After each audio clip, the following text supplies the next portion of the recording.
লক্ষ্মীপুরের বশিকপুরে যুবলীগ নেতা নোমান এবং ছাত্রলীগ নেতা রাকিব হত্যা মামলায় গ্রেফতার ৪ আসামির ৪ দিনের রিমান্ড মঞ্জুর করেছেন আদালত। দুপুরে চিফ জুডিশিয়াল আদালতে বিচারক ভিক্টোরিয়া চাকমা এই আদেশ দেন। আসামিরা হলেন মনির হোসেন রুবেল, ইসমাইল হোসেন সবুজ এবং আজিজুল ইসলাম বাবলু। এর আগে জোড়া খুনের ঘটনায় লক্ষ্মীপুর জেলা যুবলীগের সাবেক সাধারণ সম্পাদক নিহত আবদুল্লাহ আল নোমানের বড় ভাই এবং বশিকপুর ইউপি চেয়ারম্যান মাহফুজুর রহমান, শীর্ষ সন্ত্রাসী আবুল কাশেম জিহাদি সহ ১৮ জনের নাম উল্লেখ এবং অজ্ঞাতনামা ৩৩ জনের নামে চন্দ্রগঞ্জ থানায় হত্যা মামলা দায়ের করে। গত মঙ্গলবার রাতে সদর উপজেলার বশিকপুর ইউনিয়নের পোদ্দার বাজার এলাকায় যুবলীগ নেতা আবদুল্লাহ আল নোমান এবং ছাত্রলীগ নেতা রাকিব ইমামকে গুলি করে হত্যা করে সন্ত্রাসীরা। এদিকে লক্ষ্মীপুরের যুবলীগ ও ছাত্রলীগ নেতা জোড়া খুনের ঘটনার পেছনের আসল রহস্য কি তা খতিয়ে দেখা হচ্ছে বলে জানিয়েছেন স্বরাষ্ট্রমন্ত্রী আসাদুজ্জামান খান কামাল।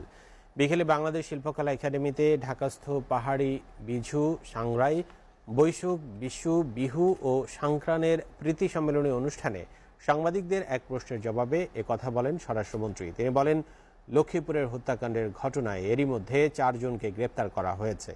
এর বাইরে জড়িত কাউকেই ছাড় দেয়া হবে না। এছাড়াও পাহাড়ে শৃঙ্খলা প্রসঙ্গে আরেক প্রশ্নের জবাবে মন্ত্রী জানান, সেনাবাহিনীর পরিত্যক্ত ক্যাম্পগুলোতে পুলিশ মোতায়েন করা হবে। এতদিন ওইখানে একটা শান্ত অবস্থা ছিল।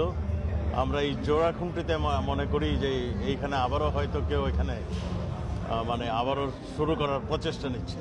আমরা ইতিমধ্যেই ৪ জনকে আমরা ধরে ফেলেছি এবং তারা রিমান্ডে আছে। আমরা জিজ্ঞাসাবাদের মধ্যে এর আসল উদ্দেশ্যটা কি সেগুলি বের করে আমরা বাকি ব্যবস্থা করব।